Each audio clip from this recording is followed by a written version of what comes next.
And today's panel, we're focusing on climate adaptation and climate resilience. And we've just recently had, prior to our panel, a really excellent conversation with Deputy Special Envoy for Climate, Jonathan Pershing, and really had a very interesting, robust conversation with Tina Latif. So that seems like a very excellent segue into the panel that we're having today. We have a very diverse panel of experts joining us, very big panel with a lot of great perspectives, covering different sectors and different areas of expertise. And I'm really looking forward to having a really robust discussion with them on the future of climate adaptation and resilience in the Middle East and North Africa region. So I'll start off with introductions of our panel. First, I want to start off with Aline Bousman, who's co-director of CWAS, which is an entrepreneurship program for water, sanitation, and waste management. She manages activities in the Middle East and North and East Africa. That's where she is also based. And she has more than 12 years experience as a resource management expert and business development trainer. She has a strong focus on environmental business development and ecosystem support programs. Also on our panel, we have Jesus Sancho, who's the Middle East Director General of Acciona, which is a Spanish business corporation that's a leader in the delivery of sustainable solutions in areas such as infrastructure, transportation, and utilities. And he's been based in Dubai, United Arab Emirates, since 2008. In his role, he's developed large-scale seawater desalination and wastewater treatment projects in the Middle East, as well as Africa and Australia. And he's been honored and recognized for his contributions, such as his inclusion in the Forbes list, top 50 executives in the Middle East, which he received that honor in 2018-2020. Next, we have John de Blasio, who's the chairman of DT Global, which is an international development consultancy and thought leader providing support in over 90 countries. And he's also a chairman of DT Institute, which is a sister organization of DT Global. And that's a nonprofit organization that specializes in research and development assistance through grants and cooperative agreements. He's the founder and executive director of the Global Peace and Development Charitable Trust, which commits charitable contributions in over 23 over 23 global organizations. He also serves on the board of directors for multiple groups, including the Crown Center for Middle East Studies at Brandeis University and the Rafiq Hayei Center for the Middle East. And finally, we have Francisco Blanch, who's the head of global commodities, equity, derivatives, and cross-asset quantitative investment strategies at Bank of America Merrill Lynch Global Research. And him and his research have appeared on numerous media outlets that include CNN, Bloomberg TV, Wall Street Journal, and the New York Times. And prior to his current role, he was an energy economist focusing on global oil and gas in terms of commodity research at Goldman Sachs. So welcome to you all. Thank you for joining us at the panel today. We really want to be able to delve on your particular expertise in various areas that we'll discuss in terms of climate change, resilience, and adaptation. So I really wanted to start off first asking about your perspectives when it comes to impacts of climate change in the near future, as can be projected to the Middle East and North Africa region. Francisco, I'll start with you on what you think are some of the most important climate change impacts that we may see in the near future, particularly for the Middle East, and using your sort of lens in terms of commodities, your prior experience, discussing oil, gas, and energy. Where do you think are areas of concern? Thank you, Mohammed. So the first thing I'd say is that obviously the Middle East is very exposed to climate change for obvious reasons, right? It's a desertified part of the world, and water is a major issue. I'm sure Elena will address in her comments, but also purely from an economic standpoint, climate change and the fight to prevent further global warming will likely result in meaningful production and consumption of hydrocarbons. And of course, the Middle East is largely a hydrocarbon-driven region in the sense that much of the GDP in most countries is linked to the production of oil and gas resources. So I think the Middle East is going to be exposed on a number of fronts, not only to climate, rising water levels, etc., and shortages of drinking water, but also potentially transformation that will require vast amounts of capital to position the region into better solid footing 10, 20, 30 years down the line.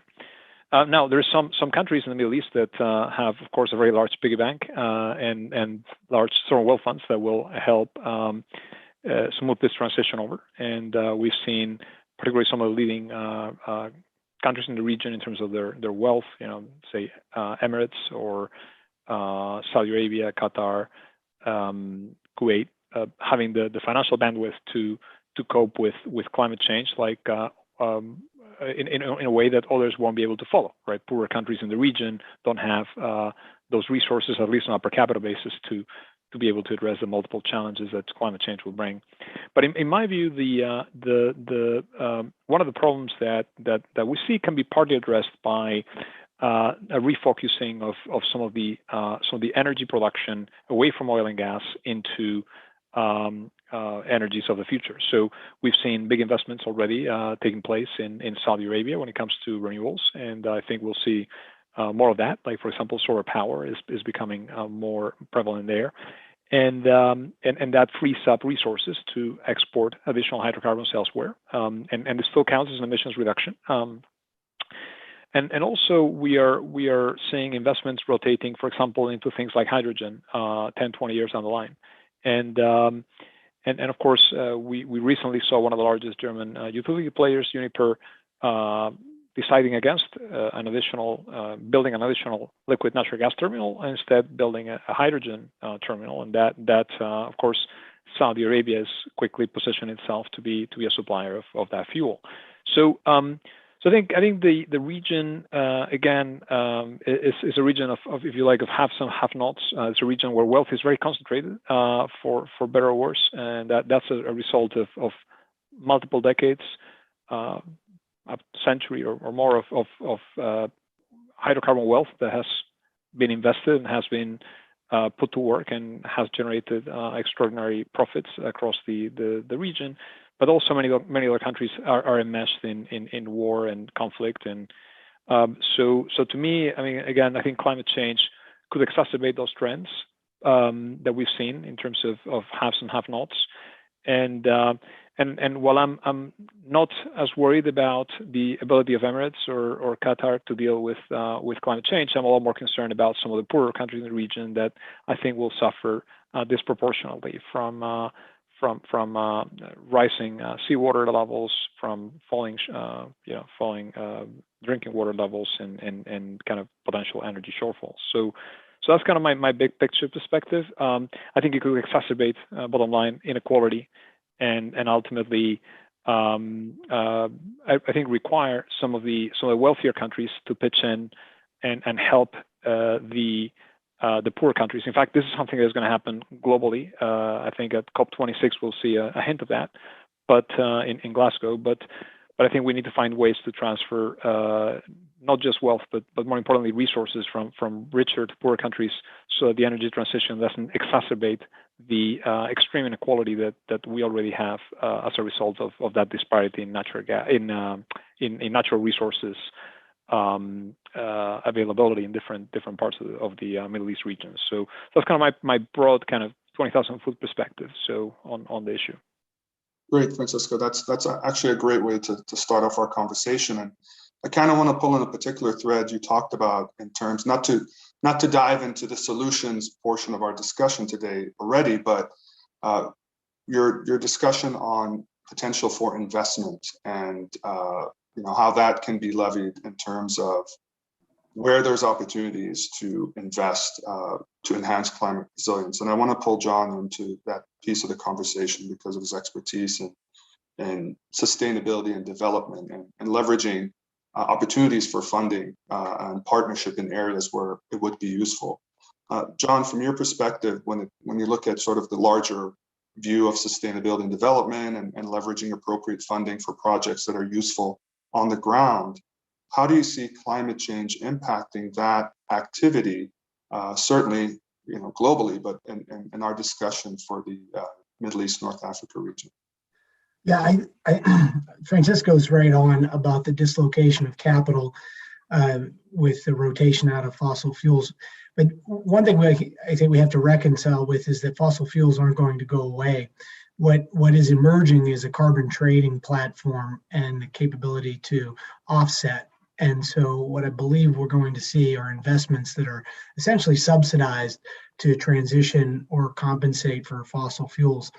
If you look at in Riyadh in 2 weeks, the Future Investment Initiative conference is focused completely on ESG.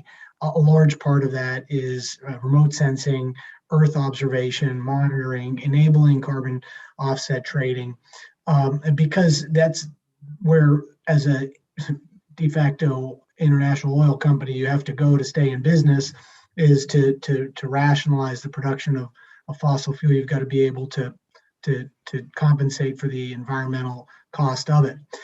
So I see that as a big new market that's coming about. The other aspect is that public donors and public policymakers are engaging in methods to bring the private sector into longer term solutions for both resiliency and compensation, again, where the idea of the social cost and the environmental cost are now stacked into your financial costs. And so because policymakers are doing this, public funders and public donors now have the obligation to look at infrastructure projects holistically, talk about how much carbon is consumed, but then how much is sequestered over time through methodologies. And so I would envision that the work we're doing in the Pacific, for example, which is extremely climate sensitive, we have a large program that's funded by USAID, Climate Ready, which is designed to help create these carbon neutral programs, right? And so you'll see infrastructure programs that come in, have requirements to be carbon neutral, have requirements to be able to measure carbon sequestration on the back end of it. How much do you take out if you're going to put in this much? How much you take out? And so I think a lot of that will be a part of it. Lastly, I think the idea again that we will rid ourselves of fossil fuels and mining and so forth is not realistic, and it'll become a lot more about best practices and instituting best practices through both policy and assistance programs. So I think all of those factors are with us for generations to come. Excellent. No, that's wonderful. And I want to towards the end of our conversation, I want to pull more on the thread you posed in terms of best practices and how do we mainstream adaptation. I think that we're definitely going to end up there. Jesus, we talked about investments, and investments tend to be tied with projects, right? Things that are happening on the ground that can improve potential resiliency to climate change. From your experience as sort of really being in charge of these types of large-scale infrastructure projects, whether it's water treatment or related to energy, how do you see this continued support for development and infrastructure projects being impacted by climate change in your particular purview as someone who is in charge of these projects coming online in the Middle East? Thanks, Mohammed. Well, in the Middle East, well, let's say, as Francisco was saying before, there's two Middle East, the rich countries in the Gulf Cooperation Council in the Arabian Peninsula, except Yemen, which is extremely poor and at war, as everybody knows. And then you have Iraq or Jordan, which are, much less GDP and suffering, and they will suffer much more the impact of the climate change. So, for example, in Iraq, the depletion of the levels of the two rivers, Tigris and Euphrates, are actually putting the seawater coming inside the land more. And if you go to a city like Basra in the south of Iraq, which used to be a very touristic area, If you go to a 5-star hotel there, one of a few there, if you take a shower, the water is brown and brackish. So it's a disaster. Those countries really, and Jordan is really suffering from, everybody knows the depletion of the Dead Sea. And how is it happening?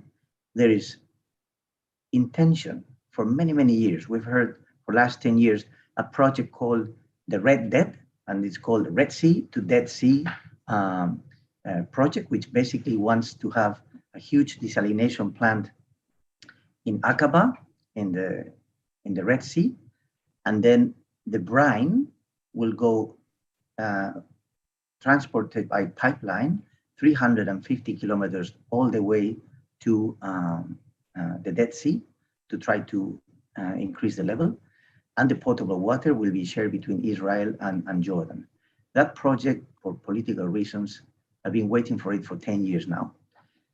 In Iraq, well, there's been the war, and really the people are really dying of thirst. So the situation is dramatic. And as we said before, Francisco, the climate change will impact, and it will just make things worse. We do need help from the richer countries and international World Bank and other institutions to help those countries. In the rich countries, and the 6 richer countries of the GCC, the Gulf Cooperation Council, situation is completely different. Just yesterday, it were announced, it's announced like $2 trillion US dollars of unawarded and announced projects for the medium term. So projects will be there. We saw the dramatic fall of the oil price in 2014 and 2016 down to $26 in average. But then we saw 2019 around 50, upper 50s. 2020 was around $40 average. And this year, 2021 is around 65 average. But in the medium short term, we are expecting $50 to $60 in average, which is enough for the rich countries in the GCC to push all these projects that are going to happen. And just yesterday, or this last week, was announced by the UAE that by 2050, they want to be net zero carbon emission country. This is the first country that has announced something like this in the region. And normally the UAE, when it says something, it means it. They send a probe to Mars, and they are really, by the way, I invite everyone to come to the Expo 2020. I was there yesterday, it's fantastic. But coming back to the subject, the projects and the climate change, yes, even though these countries are obviously rich in oil, easy access and easy and oil cheap price for them, they are really moving out of these, they have the clear vision to move away from this oil dependency. And you can see there's nuclear plants in the UAE, Saudi, they have their Renewable Energy Program Development Office, which is pushing all the wind farms, all the huge gigawatt photovoltaic plants, the same as the UAE, with 1.2, 1.5 gigawatts, which are the world largest in at this moment. We see other initiatives. The other day was announced in Saudi Arabia, they will be planted 10 billion trees. They are doing away with the combined cycle plants and changing them for renewable energies little by little. The desalination traditionally in these countries was always MSF and MED, multi-stage flash and multi-effect distillation, which is basically using fossil fuels to boil seawater, and then the steam is condensated. So it's basically boiling seawater, imagine. But now, for the last 10 years, they're migrating to a much more efficient way of obtaining potable water, which is reverse osmosis, which is half of the kilowatt hours per cubic meter. We're going down to now less than 3 kilowatt hours per every cubic meter, which is 1,000 liters of potable water production. So, and the cost is less than 0.50 cents of a dollar per cubic meter in the tariffs. So it's happening, little by little, it's happening. The impact of the climate change will be there for sure, but they are doing all they can, these rich countries, to try to reverse in some way locally, as much as they can, this impact that will happen, okay? But the other countries, they really need help. That's the essence of my message.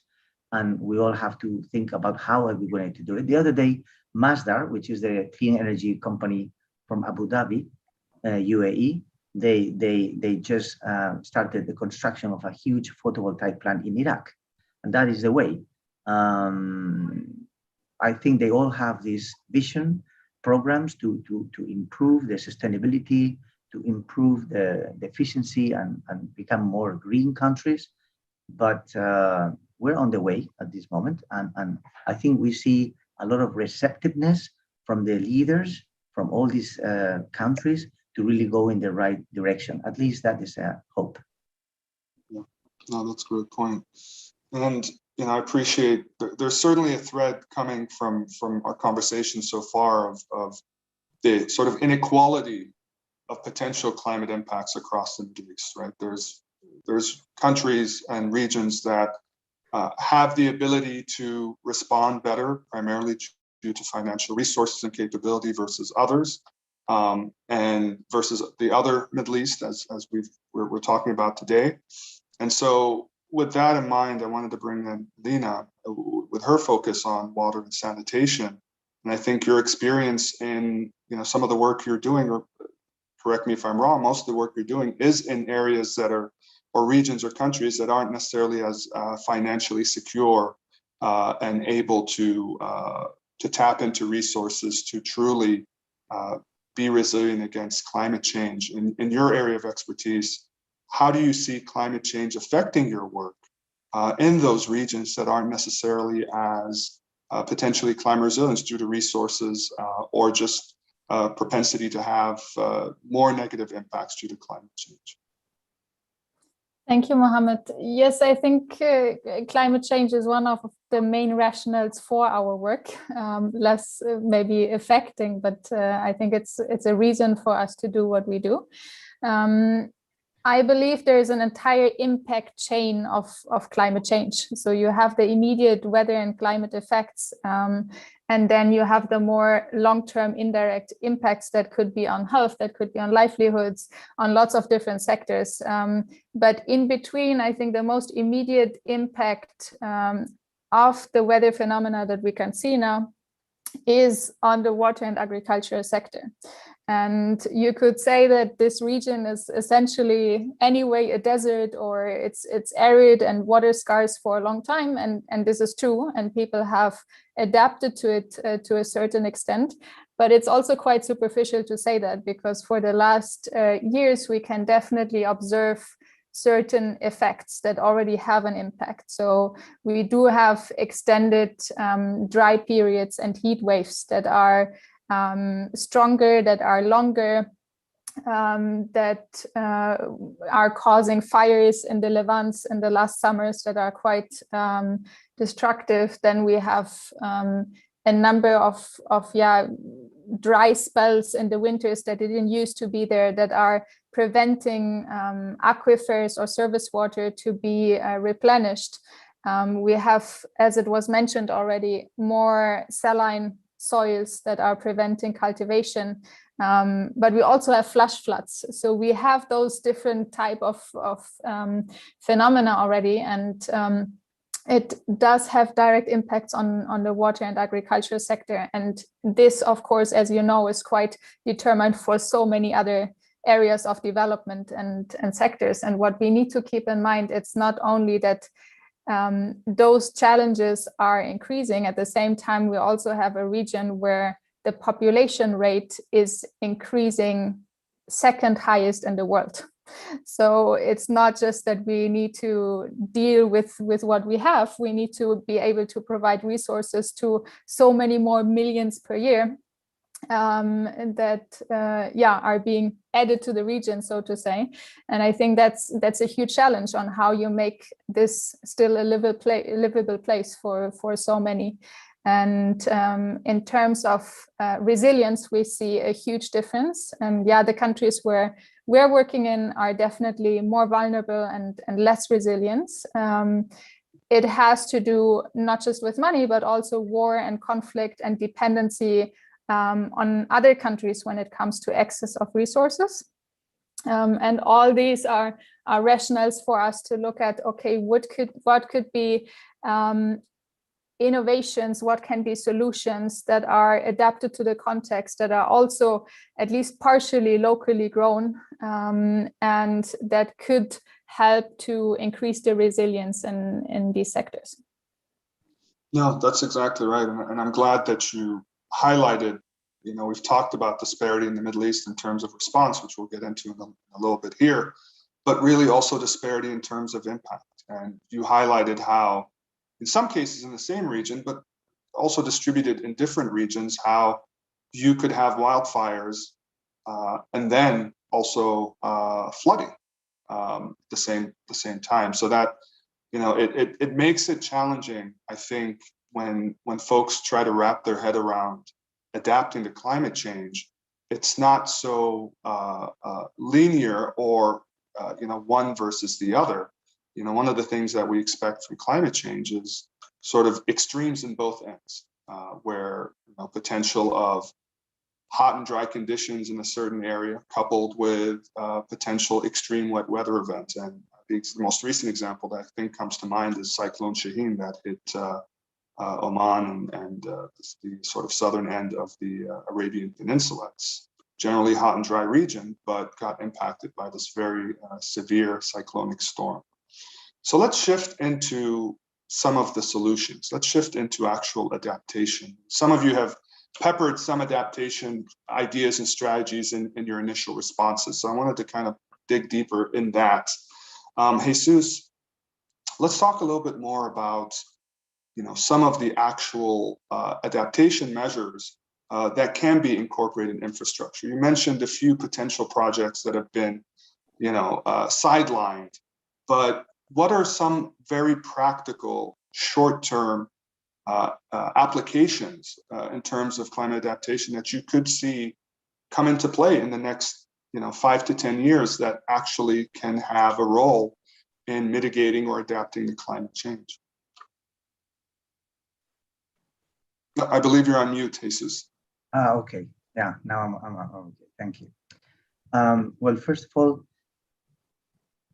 we have to adapt. Everybody has to adapt. We have to keep in mind that nobody knows exactly when the average temperature of, let's say, the Middle East will raise by, I don't know, 1 degree or 2 degrees. Already in the summertime, there's always here up to 55 degrees Celsius, which is unbearable. And if you think of it, since the beginning of time until now, 60 years ago, there was no AC in the Middle East. There was no water, same as nothing.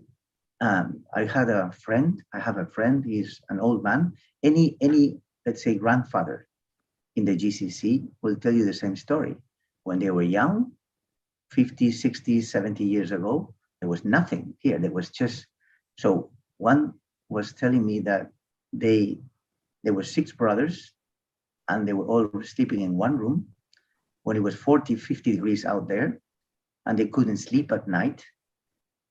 His father will just take a bucket of salt water from the creek that they have a small well that they can access within 5 to 6 meters down. To get one bucket of water, they're all the brothers together in one room. He just threw the bucket of water on top of everyone. And then they say, go to sleep, okay? So that was not, 50, 55 years ago, that's all. And the last 500 years has been like this. So adaptation, we have to adapt. But the problem is that, for example, a country like Saudi Arabia, 50% of the population is less than 25 years old. So, and they have grown with AC, with all the nice modern technologies of available water, hot, cold, whatever you need, ice in your drink. And that is going to be tough because you are not used to it. What has been happening for 500 or 600 or 1,000 years, now suddenly in the last 20, 30, 40 years has completely changed, and humans tend to adapt to comfort very quickly. But what they are doing in this part of the world is putting together the necessary projects to try to mitigate, as Mohammed, you have asked me, the problem. You know, you have projects, mega projects in the Red Sea. It's called the Red Sea Development Company, Amaala. You have Diriyah, Qiddiya, you have NEOM. I don't know if you heard of NEOM, but NEOM in Saudi Arabia is a carbon zero city. The budget is 500 billion US dollars. And it will have, you know, basically no traffic lights, no streets.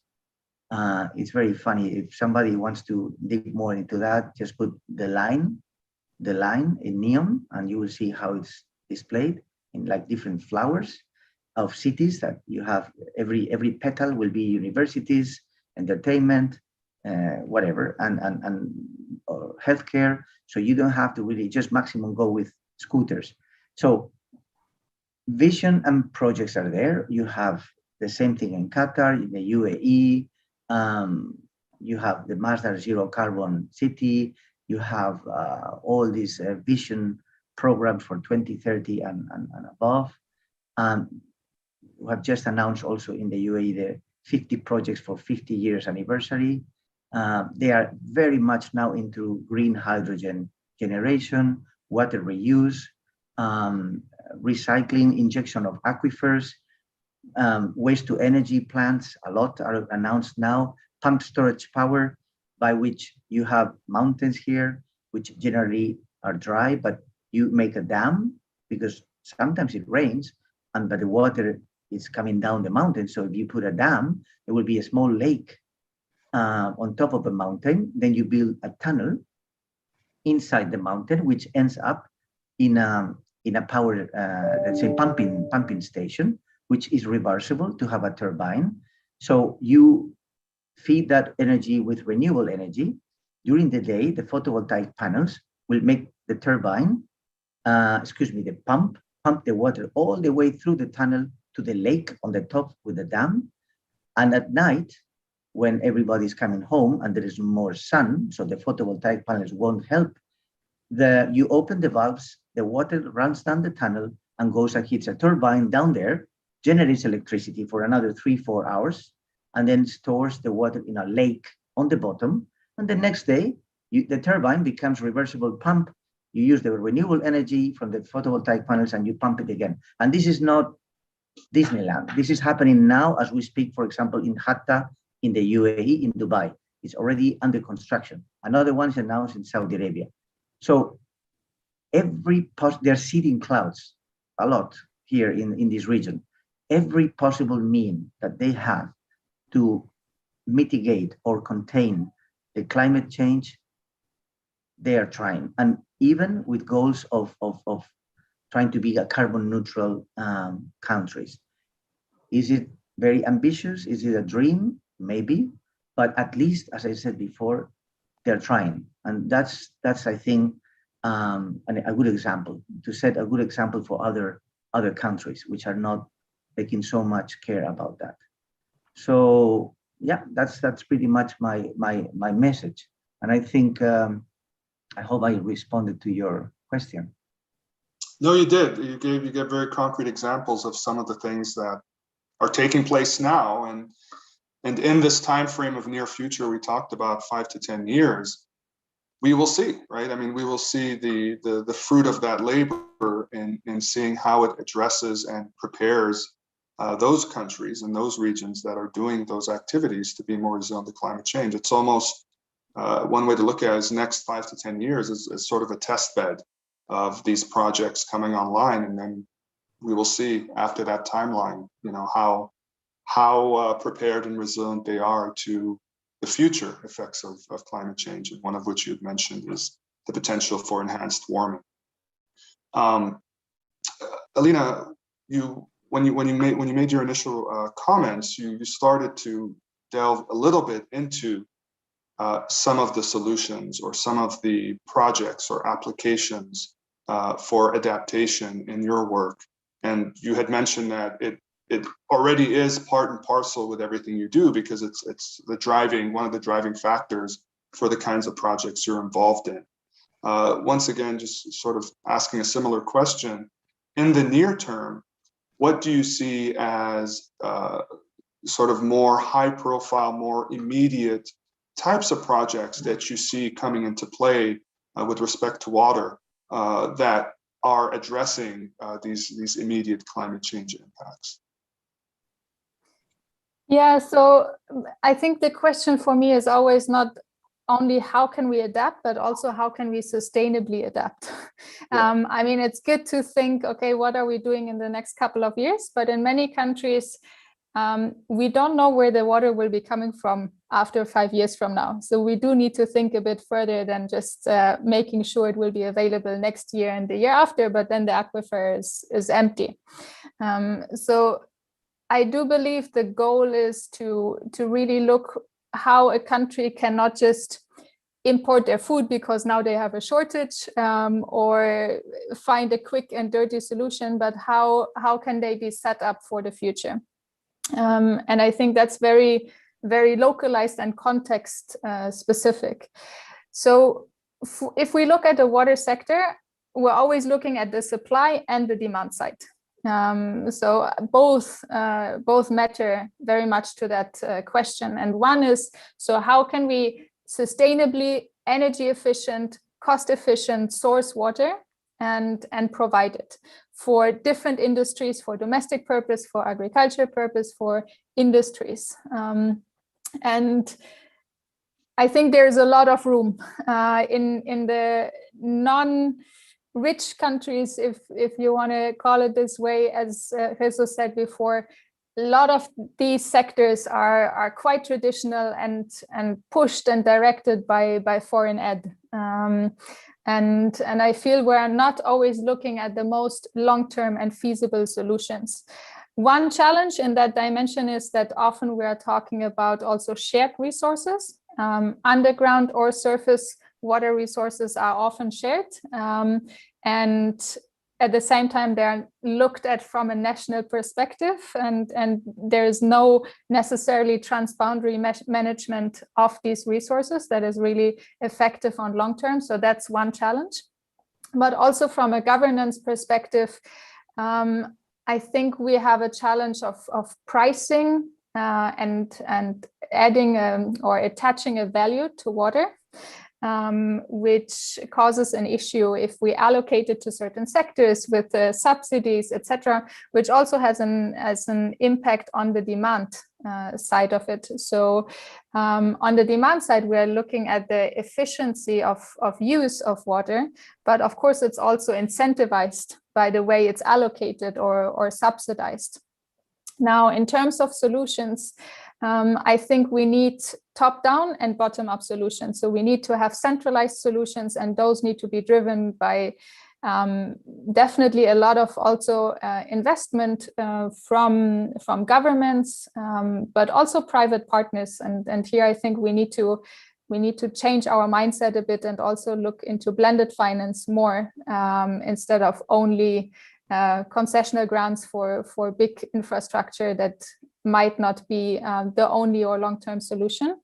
But we also need more solutions that are decentralized and that are perhaps very energy efficient or even nature-based, if we can allow for that, because those communities that are not connected, we have many in those countries, they're the ones that are first affected. And then I think here we're looking at a lot of innovations that are actually at an interesting intersection between technologies and solutions that are globally already existing, but also traditional knowledge. I mean, we're in countries that are in a dry, arid region for a long time, and people have experience on how to live with it. They had very functional water systems that we can not entirely use for all purposes, but there are knowledge pieces that I think we should not ignore. We have native seeds that are sometimes better adapted and are now being revived than hybrid seeds. And the issue is that in many countries, if we're now looking at the water and agriculture sector, agriculture has been a bit neglected, and people were trying to set on other industries. And now we saw also the impact during COVID of what could be challenging about going for such a strategy. But making the agricultural sector more productive while being water and energy efficient, I think this is where we need to invest in. And this would be more sustainable in my point of view than just shifting entirely into imports or ignoring that there isn't water, because there is way to produce more food with less water, with less energy on the farm, in the value chain, when we look at processing, when we look at logistics.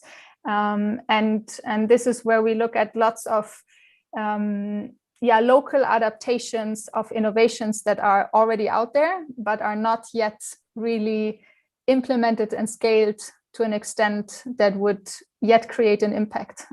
So I think this is where there's still a lot of work to do. Yeah, I agree. Innovation is key, and and innovation doesn't have to start right up, at the large scale. And sometimes low-tech solutions could be appropriate for regional and local scales of adapting to the various issues that you brought forth. That's absolutely, I agree in that sentiment. Continuing with this idea of innovation and investing, how do you prioritize investments? John, when we think about adaptation, and when you think about how do you prioritize particular projects or areas for investment with respect to adaptation, as Alina mentioned, some could be larger scale, sometimes at a smaller level. What types of projects or types of activity solutions do you prioritize, or you think should be prioritized with respect to adaptation in the near future? Yeah, there's a couple of things going on that have come around in the conversations. I think sustainability was the most important one, and the economic sustainability of projects is really critical. But it has to be seen through the lens of the not just economic value. There's this idea that the social value and the environmental value flow into a project is critical, and that's the maturity of the global trading marketplace for carbon offset and carbon measurement. And I think that one of the challenges has been that, for example, the project that Jesus talked about with the Dead Red, that's been around for a long time. Probably not driven by climate change, more for reasons of economic development and so forth, but it's in that range of rationale. It doesn't get there because of the economics, right? But if you look at the environmental factors and the social factors, you need a donor to come into that to enable it. It can become a long-term sustainable economic project, but you need a donor to come in to sponsor it. And you could look at myriad others. The idea that the Emirates has sponsored the creation of 4 nuclear plants that they sourced through the Koreans, that's for them the ability to build a energy platform that has a more sustainable long-term capability, given the fact that they're a large fossil fuels producer, right? And so I think when you mix in the social and economic costs of a project, you see a different calculation on sustainability. And I think that's the opportunity for public funders and private funders is to fund into that. I think one of the big challenges has been measurement on, again, I use the term carbon sequestration and carbon that you're taking out, essentially. And I think that the technology that's coming to measure that, the acceptance of certifications and standards, almost as if you would see on your candy bar the calories or the kilojoules. You'll be able to understand, hopefully, the carbon sequestration that occurs from the agricultural industry by watching the yield of the different plants and recognizing that that is also taking carbon out of the environment. So those technologies have to come about to enable that measurement. That's great. That's a great example of something I hadn't even really thought much about on potential technology or advancement that could be helpful in terms of adaptation. It's, as you said, measurement is key. And I think of a quote that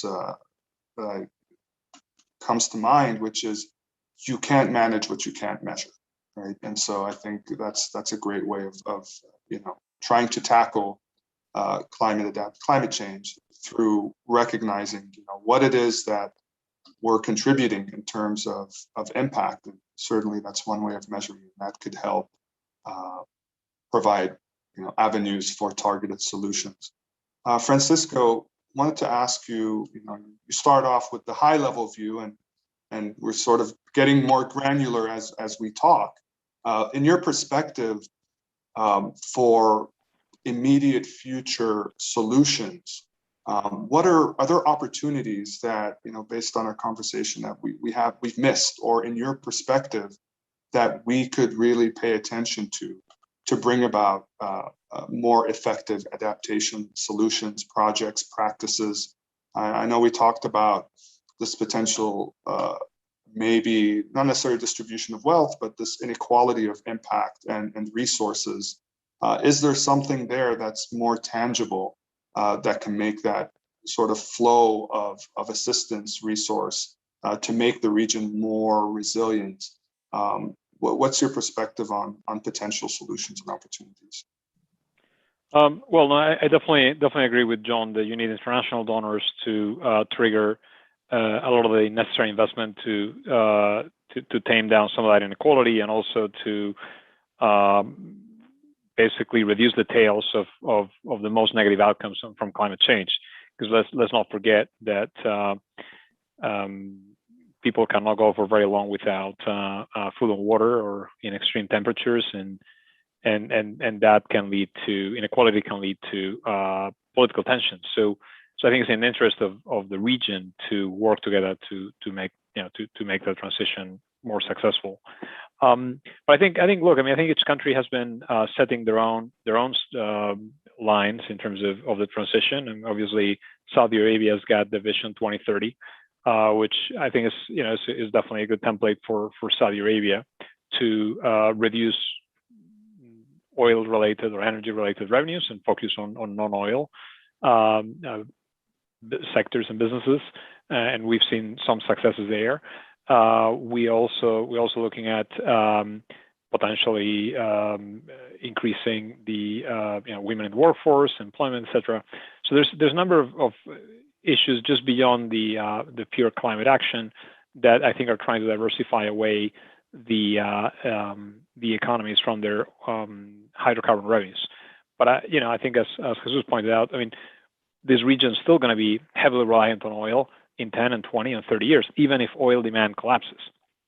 But because I believe if you look at the cost of extraction, you're still going to find that Saudi Aramco and as well as some of the other producers in the region have some of the lowest production costs in the world. So these companies are going to be in business long after the higher cost producers are basically phased out.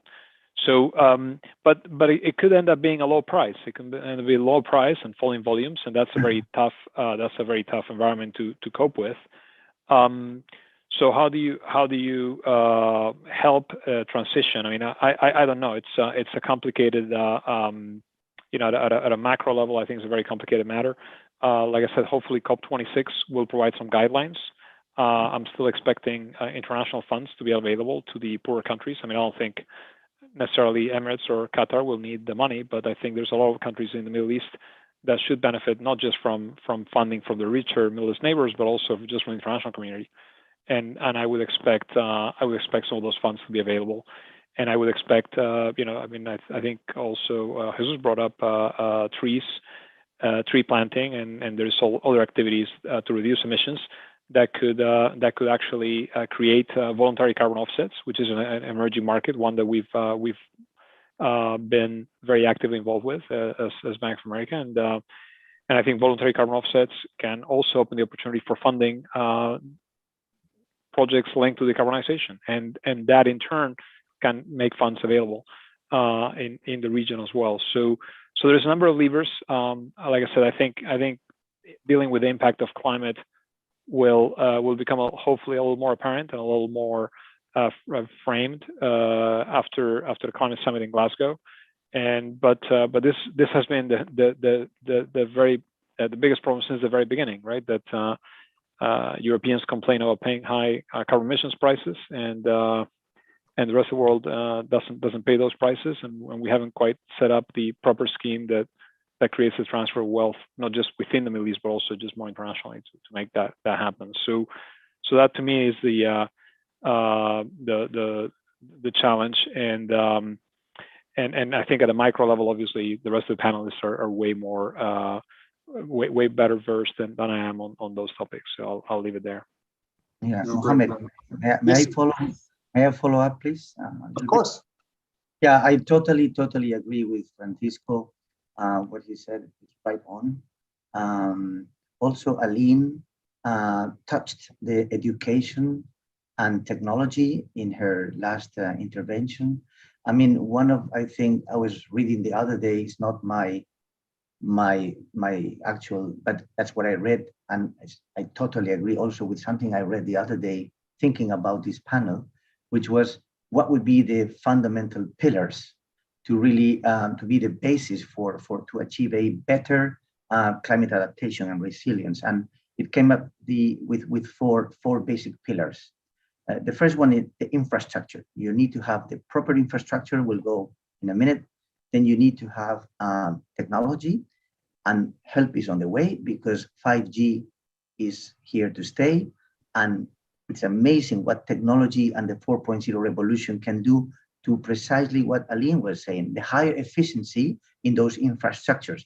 To give you an example, our company, well, we are a carbon neutral company since 2016, even though we are 40,000 employees in 45 countries in the world. And just during the pandemic, there was a lockdown of Saudi Arabia, and we had to make the testing and commissioning of one huge desalination plant, reverse osmosis. Typically for the testing and commissioning, you have between 100 and 150 personnel, staff. But it's impossible to fly those people there because it was locked down everywhere. We just have 4 people there. So for testing and commissioning. So we prepared 6 months at the beginning of the pandemic, a digital twin of that reverse osmosis desalination plant. Every single valve, pipe, motor, everything, the whole plant is computerized, and everything was done in remote from Spain. And we managed to do the testing and commission with very few employees, thanks to this technology. So infrastructure is first pillar, technology is the second one. You have supporting policies from the governments. We do have in this part of the world, at least I'm talking again, the GCC, the governments are very receptive and trying to do the supporting policies to develop those projects in a sustainable manner. They're trying. And the last one is what Aline said, education. That is what I think we're lagging behind. There is not such culture of water savings. I mean, I was asking the other day in another panel that just something that Acciona was proposing, something very easy for everyone to do. Whenever any of the persons that are watching this goes to the shower every morning, hopefully we go every morning, just take a bucket of plastic bucket, and until you reach the right temperature of the shower, and then you get inside, you just accumulate that water for, sometimes it's 30 seconds, sometimes it's up to 1 minute. That water, if you do that every day, instead of putting the water down the drain until the right temperatures in the shower, that water can be used for mopping the floor, for watering the plants. So easy. How much is the cost of a water bucket? And I would like to ask the audience, how many people do this? No, probably nobody. So we talk about sustainability and problems, and we are very committed to the environment. Something as easy as that, honestly, I do it, and I would love everyone to start doing it. And this is just another example, but it does help times the number of population times the numbers of days in a year, 365. Imagine the savings. So those 4 things. And education is very important from the schools. Here, unfortunately, I have to say, the education is not yet there, and people squander water. They irrigate the gardens during the day when it's 55 degrees Celsius or 130 degrees Fahrenheit. It's absolutely crazy nonsense.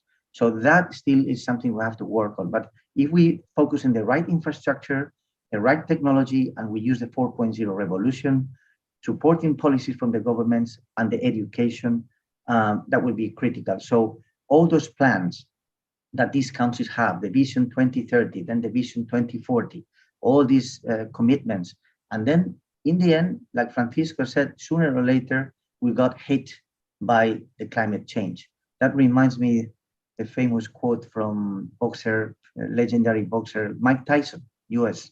He said, everybody has a plan until they get my first blow in the face. So it's coming, and we have to have plans, but we have to get ready because it's coming. And we really are doing those things, but let's focus on those pillars, apart from the other ones, like how to finance those projects. Let's use green financing instead of the regular financing. Green bonds, there are sustainable bonds, sustainable lenders. We have to use those. We have to align with the 17 Sustainability Development Goals of the United Nations, which is what Acciona is doing. That's why we achieved our carbon neutral status for 5 years in a row. For a $10 billion company, not bad. So this is the way, and we have to really work towards that. Thank you. This is almost a perfect segue to really the third sort of large, broad question I wanted to ask all of you, and you're kind of touching on, and I recognize some of our panelists may need to drop off early, but when we talk about mainstream, right? So I think about, we've talked about projects, we've talked about large-scale examples, we've talked about very specific examples of things to do and projects and activities. But really, to me, it also, to make that shift to become a more resilient world or region or against climate change, there has to be this idea of how do we mainstream adaptation. What I mean by that is, at a conventional sense, how do we incorporate adaptation in how we conduct business, whether it's through governance or actual organizations conducting their business. But I think you touched on one aspect, Jesus, that I think is maybe more interesting, which is behavioral. And you use that example of saving the 30-second to 1-minute water in the shower, watering your plants differently, or, so I'll just pose this to, at large to the panelists, and any of you can jump in, is how do we do that? How do we improve this idea of mainstreaming adaptation? Certainly in a business sense, where it's not just, we're doing these particular projects just to address climate change, but having a lens of climate adaptation in everything an organization or business or government does, to also the behavioral change to individuals and communities and people on the ground level that are, our common citizens of the world. What are your thoughts on, what are some ways to do that? And I'll pose that at large, and anyone can jump in. I'll go first, perhaps, Mohammed. And I mean, as an economist by training, I think that the best tool we have is always price, and just getting getting people to pay the fair price is always the best way to force change in markets, and particularly if we're looking for market-based solutions. If we're looking for non-market-based solutions, that's a different story. But I think the example of water just suggests to me that water is not rightly priced. I mean, you have to put the right price on it. Of course, for poorer communities, you have to find solutions that maybe will involve subsidies or some price caps. But at the end of the day, scarce resources have to be priced accordingly. And I think if you do that, and that's the whole idea behind carbon markets, is that we put a price on the emissions that for the longest time we haven't really paid a dime to put up in the atmosphere. I remember we put out 50 billion tons of CO2 out equivalent out there every year, and the question is, if we put a price on it, suddenly people have a more focused mind in terms of what it costs. So I would definitely encourage more price-based solutions. I realize that's not always easy. I realize it can be painful at times, and I realize the regulatory framework around price-based solutions can at times lead to unexpected outcomes.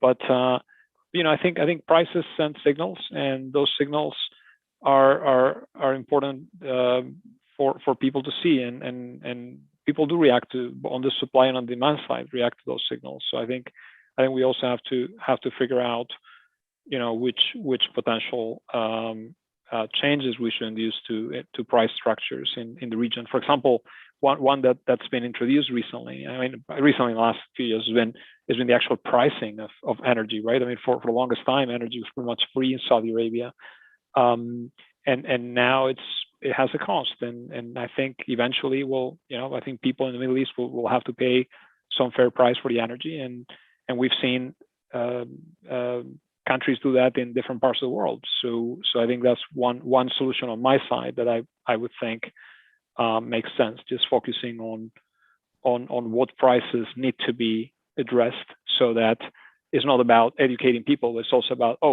look at my water bill, look at my power bill, look at my gasoline bill, right? And I'll react accordingly. And then of course you can also do subsidies for, let's say, electric vehicles, or subsidies for solar, or subsidies for other alternative energies. But I tend to think that the well-designed policies can help a long way in terms of setting the right price and setting the right incentives for people to behave in the way that you want them to behave, rather than just consuming an inexhaustible resource and polluting the world in the process. So that's my perspective. Fantastic. Anyone else have a other viewpoint to share or additional opinion? I'm going to have to drop it. I just wanted to echo what Francisco talked about. I think the measurements of the carbon output is they're relatively known, and they're easily measurable, or more easily measurable. I think the other half of that coin is figuring out the other side of the question of how do you take out as much as you put in.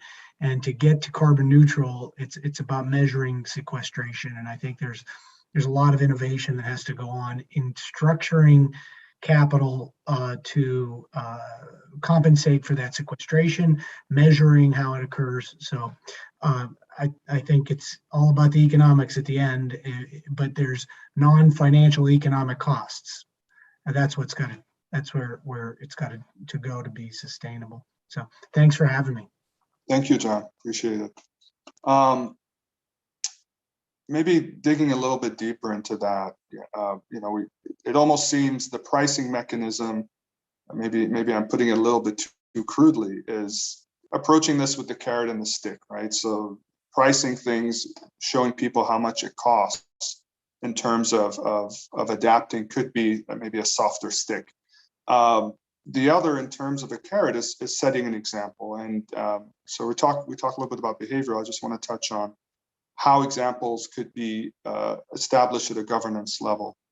So I used the example last week, the US Biden-Harris administration released a fact sheet where essentially 26 federal agencies had produced concrete climate adaptation plans as a way to illustrate how each of those federal agencies are actually incorporating impacts of climate change into their business and how they respond to it. Now, certainly, some agencies, those plans are more qualitative than quantitative, but to me, it sort of illustrates from a governance level how you can, as a government or as a nation, can incorporate climate change. Do you foresee something like that being effective in other nations that may be a little bit behind the curve or as reluctant or looking into how to formally incorporate climate adaptation versus, setting targets or working on projects? Do you see potential for something like that to be useful? And maybe Alina, you could jump in. Yeah, so I think I will be wearing the hat of the more Levant countries in the region because it's quite different. I do think we see policies coming up, but I don't think they're actually mainstreams across all the key sectors, which eventually we will need. That it's not just, for example, the Ministry of Environment putting down some policies, but that we actually have clear regulations across all the different sectors that are touching upon resources and climate impacts. Now, for those that are related to energy, to water and agriculture, I still feel that what was mentioned before, a mind shift towards thinking more market-based needs to happen.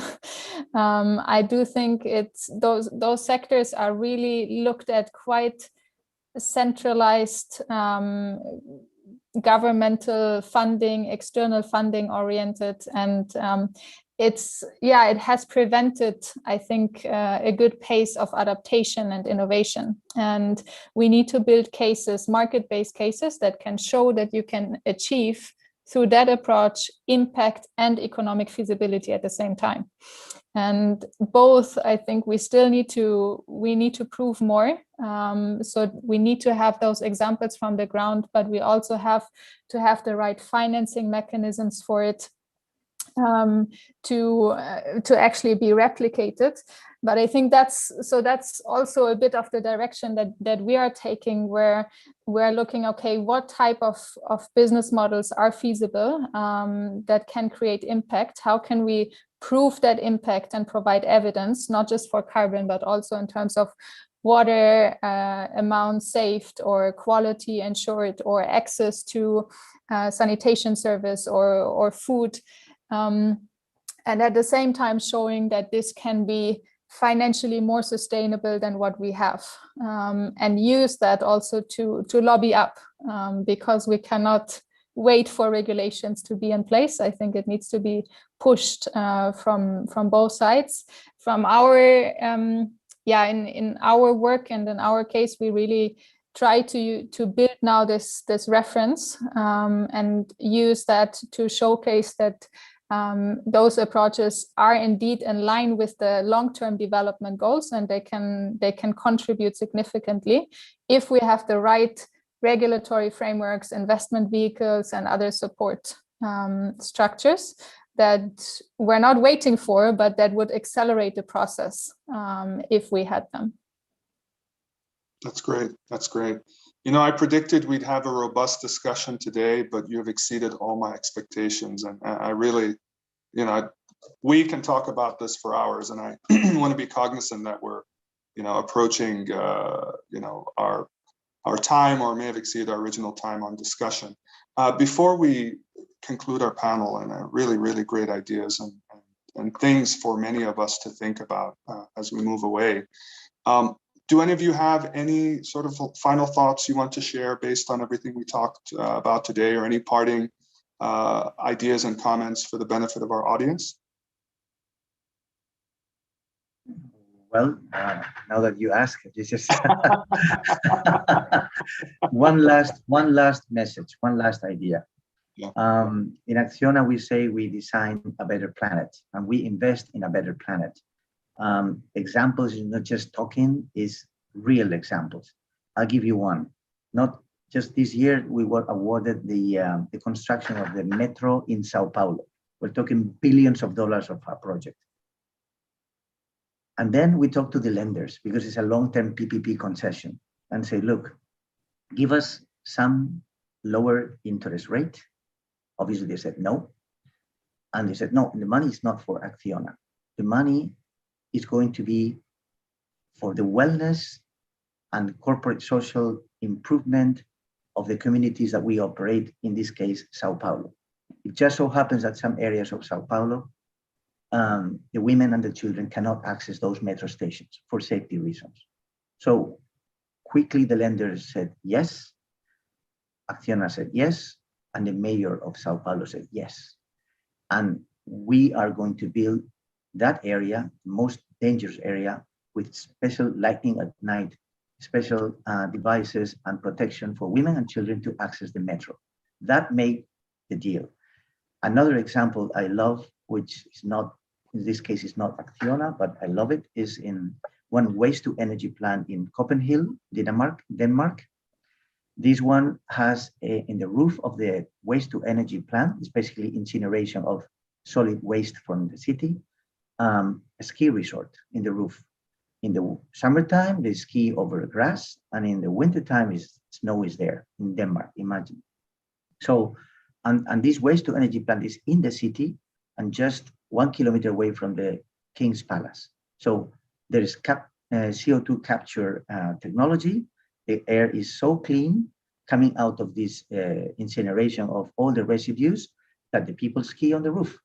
And that is really not just building a waste to energy plant, is making alignment again with the 17 SDGs from United Nations. And that is practical things that we have to do.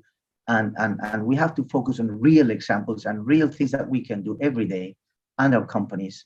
And that is the way. So let's think about those infrastructures, one of the 4 pillars, as having something to improve the communities where they are put and make it better for the people for living and for the environment and for sustainability. That's my last message. Thank you. I think that's a very good parting word for all of us in the panel. So I want to thank you all very much. I really, really appreciate your time. I really appreciate your insight. You've given a lot of information for people to chew on, myself included. And I really, really think we've, not to rub our own backs, but really have enhanced the forum with our panel today. So thank you all very much. For those of you still sticking around, I will be just providing just a little retrospective on today's panels and activities. Today's focus was on powering the future. And we really started with our first panel early in the morning, at least local Eastern time, which is the future of energy panel.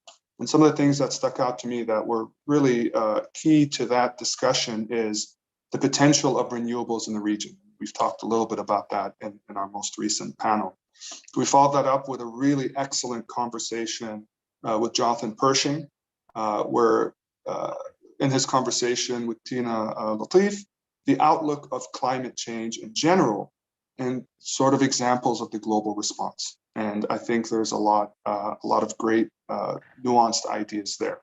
And then finally today in our climate adaptation and resilience panel, you heard from a diverse set of experts on how different sectors are both impacted by climate change at very specific, discrete ways, as well as how we can tackle for the region, for the Middle East region, the North Africa region in the near future, how do we incorporate climate change and climate resilience centric solutions, both at a local level as well as in terms of governance. And we've talked about examples of mainstreaming and really looking towards the future in terms of what can we do to be more proactive and adaptive.